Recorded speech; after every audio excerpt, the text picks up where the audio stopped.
UFT60 on about 11 o'clock. I think it was either 1 or 1:30-ish. I called out on my All-Star node 42668 here. If you're All-Star, you want to talk to me, connect in. If you don't have All-Star and you have Echolink, connect in by my AA1PR-L. Me and a whole bunch of friends are in here. Talk about anything and everything. Anyways, yeah, so I start keying up, talk to Frank, and the battery on this goes dead. Reading 5.5 volts, but when I turned it on this morning, I did not have it on the charger last night. It read 7.7 volts at 11 a.m. There's got to be a dead cell. One of the cells in the battery pack. It's going dead.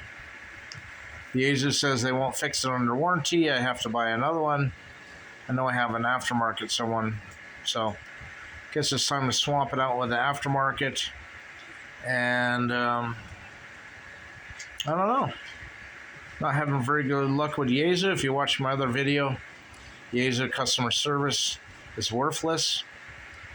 It explains everything, my trial and tribulations I had with them in the past. So maybe I'll sell my Yaesu radios off and go back to ICOM. Reason I went to Yaesu was they have a wider receive coverage where the ICOMs stop. So I don't know. 6 of one, half a dozen of the other. But I'm not going to deal with crappy customer service. Just to have that extra receive range isn't worth it.